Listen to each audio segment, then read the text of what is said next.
I'm barefoot and pregnant, but not in the kitchen, so there you go.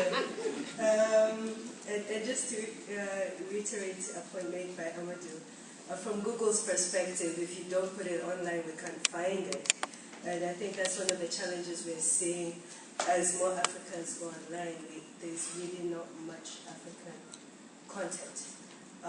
And that's how I choose to do my work, especially around, media is obviously a huge role, but the way I approach government content in my work now is not even from the position of transparency or all the things we're talking about today, but government content, African government content is local content. And, it's critical for us to begin filling these gaps and asking ourselves, as especially, a very young continent, and as young people are getting online, Facebook and YouTube and all this, Twitter and all these things are great, but are they finding content that's meaningful and relevant to them? So I hope you do take up his challenge and see that content, because if it's not there, Google can't find it. As powerful as we are. So, a few off-the-cuff remarks before my presentation. I think first, I need to stop people from referring me to me as a blogger, because if you go to my blog, the last time I updated was probably, I think, a year ago, almost. But Twitter killed my blog. So if you want to find me, I'm more likely to be on Twitter at Kenyan Bandit. And it's really a huge thrill for me to be here. People who know me well know I travel a lot and speak at quite a number of conferences, but I'm never away from home during the weekend. I have 2 other young kids. And so this is really a stretch for me to be here on a Sunday, but it's very, very important for me to be here for a number of reasons.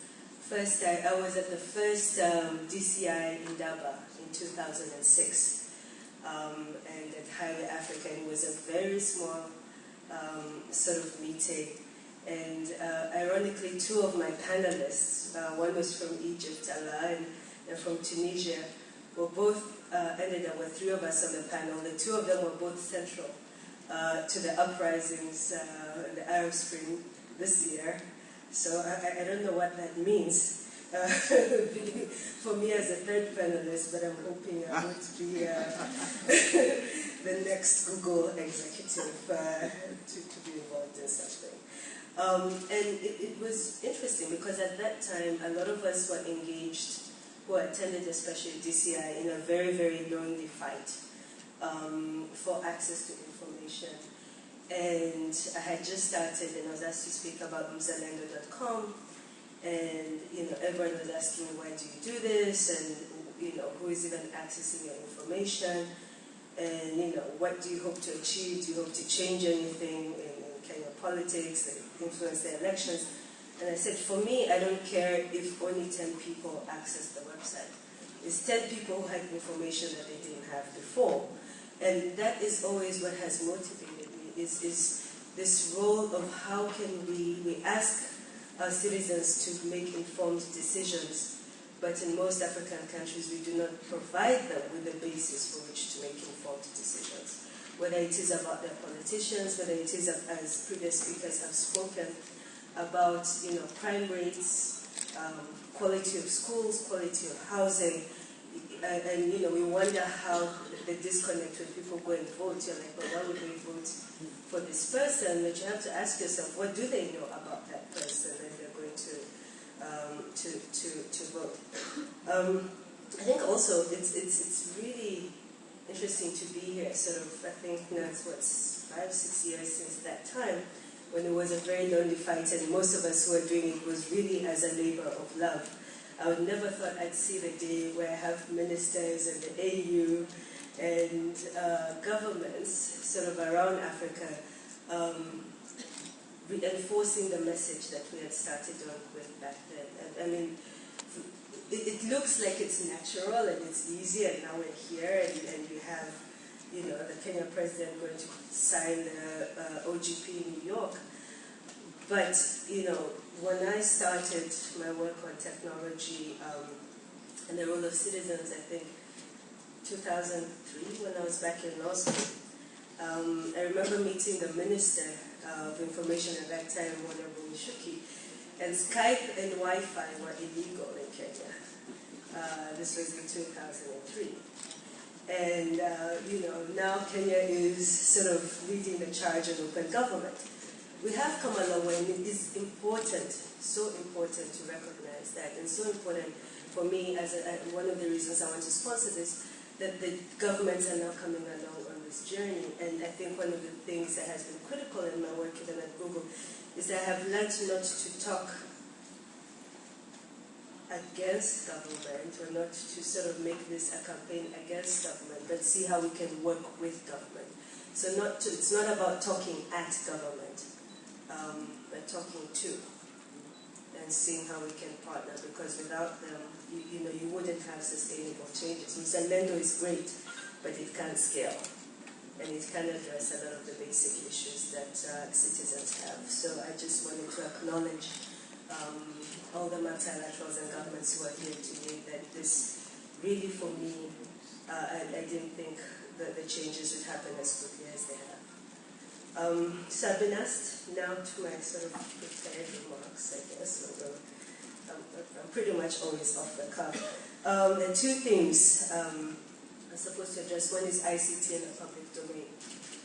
I think first, for me, and one of the reasons I joined Google is it's a company that fundamentally believes in the free flow of information. That is critical to what we do as a company. We couldn't be successful as a company if free flow of information was, and then this is why the issues we're discussing today are so important. And I think as we're seeing, all these data initiatives coming on board, the question we have to ask ourselves, and a lot of sort of repeating what a number of the speakers have said, is how accessible that information is. So if you actually do this work, or you have been doing it for a long time, you will see that there is quite a bit of government information online, but most of it was in PDFs or in Excel spreadsheets, or in formats that were not really accessible for the individual user. So me, as someone who's into politics and a geek, might want to sift through, hundreds of PDFs of the handsets. The handsets were always online, but the average citizen is not interested in downloading each 4 megabytes, or cannot even afford, probably, of downloading a 4 MB PDF file with, that's not searchable, that's, you have to dig through to find out exactly what you're looking for. So a key thing that we're involved with in now as Google, and primarily our work in Kenya and now hoping to take it to other countries, is on standards and making this information available and accessible online. So for instance, if you're now searching the handset, and if you do it via Google Books, or even we've been working with the Kenya National Law Reporting Council, if you go to their website, you can search by name, by issue, by constituency. So if you're just interested in finding out what Honorable Imanyara has said for the last 10 years, you can do that like in 2 seconds without sort of trying to figure out when did he speak, download each PDF and so on. I mean, those are things that are critical, because we forget, those of us who are sort of in the trenches and activists, we get self-absorbed and thinking about the kind of information we want, and not necessarily what's useful to the citizens. And so a key part of the work that we're doing is on making it accessible, and also working with government so that going forward, the information will be published in this way as a standard. And it's been interesting for me in doing this work. One of the things that I'm encountering, when we talk about the demographic changes in Africa, we forget that the government is also young nowadays in Africa. We focus on the leaders and say we have really old leaders. But if you look at many civil servants and webmasters, it's a very young team. And you can't run away from the demographics of this continent. So there's a huge opportunity to engage with these young people who are in civil service and who are hungry for opportunities to learn. Most of them are bored out of their minds because all they do is maintain a static website, and they would love to learn and do more and get more skills in terms of how to publish the data. And I think we're missing a huge opportunity because we're always so anti-government and antagonistic, we are missing an opportunity to work with these individuals who are also part of government and who can and do have an interest in improving things. It's very, again, very, very different from when I was having these conversations 5 years ago with people who used to dictate their emails to their secretaries. You know, almost everyone now knows, is aware of technology and opportunities. So again, for me, it's my big lesson over the last year in particular, is that we do need to take the opportunities, work with them and do this work in a more sustainable way. You know, now that we have the initial data in Kenya, can we get government to do this on their own without sort of us putting pressure on them? And I think the answer is yes. The second sort of issue that I'm seeing and that we're seeing as a company, and trying to focus on it, is that in Africa in particular, you know, access to information, actually not just in Africa in particular, anywhere in the world, cannot be delinked from media. Again, in our pie in the sky sort of dream world as activists or people doing this work, the data will be there and citizens will go onto the website and will download and will make use of this information. That doesn't happen. The media needs to be the intermediary to disaggregate that information. If I use WikiLeaks as an example, how many of you actually went and searched and read each cable? You know, raise your hands. You know, a few. But most of you relied on secondary reporting, right? Whether it was The Guardian, the New York Times, the Newsday in Zimbabwe, the Nation in Kenya. You quote WikiLeaks, but what you're really quoting is the story that you read about the cable in WikiLeaks. And that's not unique, because the media, and this is why the last release was so important and why Julian realized for him to get as much mileage as possible, he needs to partner with the media. If he had just done a data dump of those files, most of us would never have bothered to go and read it. And these are those of us who are connected and plugged in and so on and so forth. So the role of the media, instead of disaggregating and adding context, finding out, filtering what they think is important, extends. You know, if you look at the riots in the UK, I mean, part of the reason that was quoted was what they started was the killing of a young man by the police brutality and killings. It turns out that if you went back and looked at the official records, there had been, I think, over 300 cases, if not more, of police brutality killings in the UK where no policeman had ever been arrested or charged. And you have to ask, so it was there, it was not secret, it was public, if you had to go and ask. And that story only came out in the media after the riots. And so you have to ask yourself again, what's the missing? Even in cases where the information is public, what role does the media have in sort of disaggregating it and making it relevant? And one of the things we have started, one more example, I think since the launch of open data in Kenya in early July, I have yet to see a single story in Kenyan media making use of the open data, which is disturbing for me because a big part of our pitch to the government, to the president directly, was open up this data, the media will tell all these wonderful stories and would educate citizens and so on and so forth.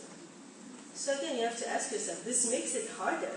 You know, if they come back to me and ask me a year from now, so Ory, where are all those media stories that were supposed to benefit from all this census data and so on and so forth, and I don't have an answer.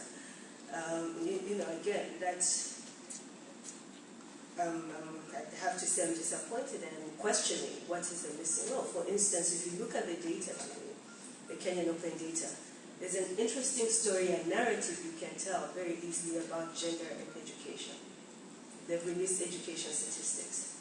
And if you look at those statistics, you will see, you know, when boys go into primary school, it's at, enrollment is at 50%. High school, it drops. You lose girls again at university. By the time there's graduation, the disparity is so huge. But there are some constituencies and some parts of Kenya where